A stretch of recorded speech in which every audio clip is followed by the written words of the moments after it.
Christopher Nolan disses amateur critics.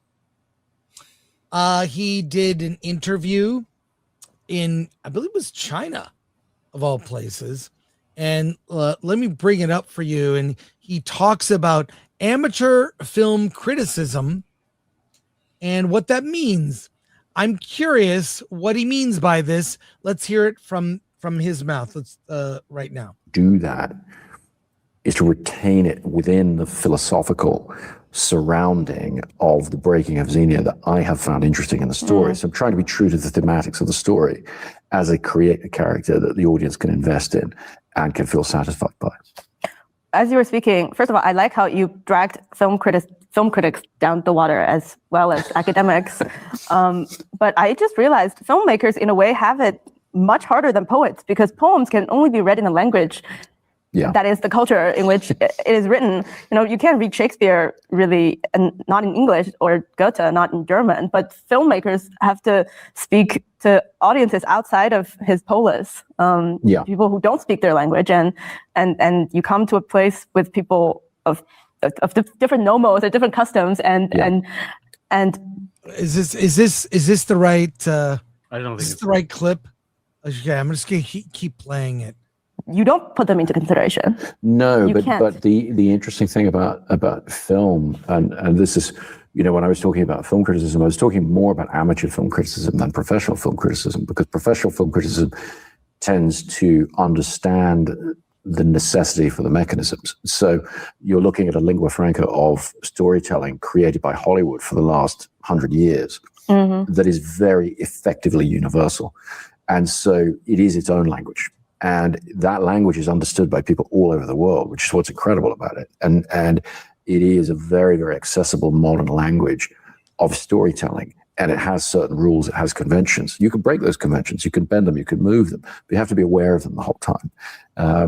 And as I say, I'm thinking more of amateur criticism when I say that people who, because they feel they've identified the mechanism, they feel that it invalidates it. That can be true of certain elements, and film grammar and film language evolves with that. So when a trope becomes too familiar to an audience, then it has to be changed. But we do, as filmmakers, avail ourselves of that common language. We build on that understanding. Our audience has seen many films, and they understand that language. And so you're playing with that language. It's the language of genre. It's the language of audience sympathy. It's the language of clarity and of narrative direction and how you guide people through a story. Now, okay, I get what he's saying. What's weird is I actually don't have a problem with what he said at all. I think he has a valid point. And I think, honestly, he's talking about Angry Joe, Alan. That might be what he really is discussing. What do you guys think about what he said? So he's saying that because the amateur film critics identify the tropes or are familiar with them, is what he's saying, that doesn't invalidate. If an amateur critic watches a movie and says, "Oh, I've seen this trope before," then it's automatically a negative point given to the movie. That's what he's saying.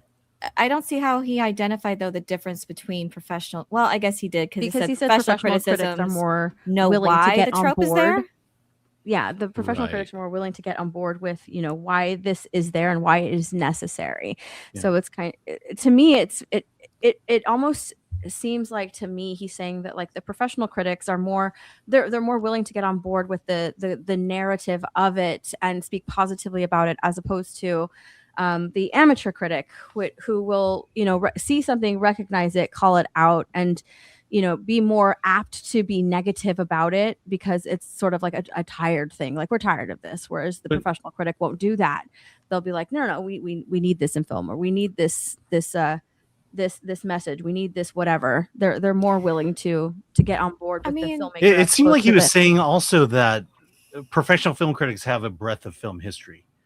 I don't think I'm bothered by it. He makes these films, and this is from his perspective of, and I agree, just because I like cheesy, tropey films too. I don't know. I think it's just if you use that to say that it's a bad film or something like that. I don't know if I'm understanding fully what he is saying, but I don't feel like it's malicious towards the audience, or because I would say those are amateur film critics, is your customer, your audience. But yeah, I feel like if you're just going to dismiss it out of hand solely because a trope exists or they identify it, I don't know. I don't know. He also he also talks. Oh, go ahead. Sorry. I think that the amateur film critic is basically anybody with a camera who's willing to just, or even a phone, who's willing to record themselves and record their review of the movie, because there's tons of people who do that. A lot of people. That's just the movie going audience now, and because everybody pretty much has a voice, whether you like it or not, online. Anybody can pick up a phone and pick up a camera and film themselves and film their review of a movie. And there's a ton of these people on TikTok, a ton of them, and they're reviewing the movie and saying what they like and what they dislike about it. I think that those people also fall under an amateur critic, because it's just a movie, a regular movie going audience, and him having a problem with amateur film critics, which is basically just an audience member who wants to put their voice out there, is it's probably a bad thing, because I say they're voicing their opinion. opinion. Anybody can do that. And it's his opinion to not like it. I mean, it's our opinion and we are entitled to it. I'd say everyone is. You put your film out there for the audience reception and public perception, and they will give you feedback on it, professional and otherwise, because that's what makes up the broad spectrum of the public. Yeah. You yourself also don't have to, your opinion is you don't have to take it seriously on his part, but this does exist and everyone's entitled to their opinion. To me, I feel like an amateur. Sorry, Rob, but an amateur film critic is someone who just walks out of the theater and says whether they like it or not. I've seen people do that. They'll post videos like that. Mm-hmm. But a professional, I think, puts a little more thought and a little more nuance as to, a little more critical thought into, was this successful as a movie using this movie versus the immediate feeling you get after watching it. Go ahead, Rob. What I was going to say is when I was at USC, I had to take art history. And one of the things that I learned very quickly in art history is I would never be qualified to really opine on the great works of art because I knew so little about them. I didn't know the periods. I didn't know the techniques. I didn't know the artists. I love art. I love going to museums and I could opine on how they make me feel at the time. Mm-hmm. And I could say, oh, this is what made me feel this way. I really like this sculpture is amazing. But I could never be what I would consider a critic that had something valuable to say. But I think and so I would never do that. Movies are a populist art form. And so anybody should feel that they are qualified to say what they thought of a film. And I'm always willing to listen to what people thought. But in terms of professional criticism, the problem, I think, especially in our YouTube space, is there's only people watching certain kinds of movies. And their understanding and knowledge of cinema language is quite limited. It's like people that haven't seen Japanese films or French films or Italian movies or Russian movies or Indian movies. There's so many different films around the world that we're not exposed to them. So I think with Nolan, if you look at the great like Pauline Kael, or you go back and you read the critics like when they were writing for Cahiers du Cinema back in the 50s, like Truffaut and Godard and Andre Bazin and all the people that we're talking about, cinema as an art form. That kind of criticism is very different than populist criticism. And I think that one of the interesting things about populist Americans, we make populist movies. As much as I love Antonioni's Ennui trilogy, we don't do that in America. So there's no reason to try and bring in, if I want to talk about Italian neo-realist films, or I want to talk about last year, Marion Bad or whatever, I will speak to people that will not be listening to what I have to say. I think it's important to have a broad media diet. Yeah. Because I do think a lot of amateur criticism comes from certain kinds of movies that are very mainstream. And Nolan is a mainstream filmmaker. He is very mainstream. He's a mainstream filmmaker. He's not somebody. He might do pretentious things, But remember, he still made Batman movies. Right. He did. Well, that's the Come weird, on, dude. That's the weird thing about Nolan, though, is like it's reaching the point where you're like, who are you making your movies for, right? Like who?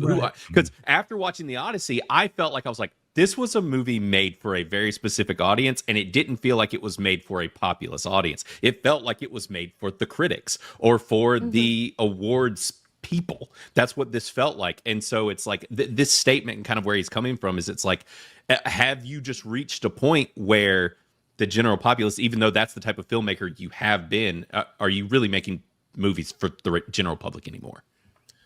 Yeah, I think it's important to keep like, look, there's a lot of talk of Marvel, Disney, Star Wars, Marvel, Disney, Star Wars.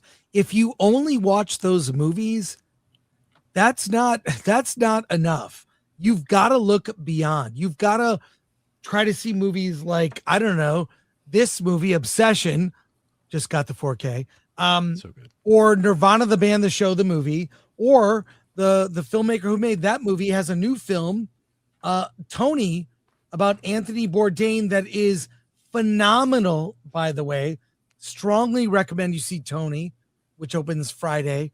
So a broad media diet is very necessary. I think it's very necessary.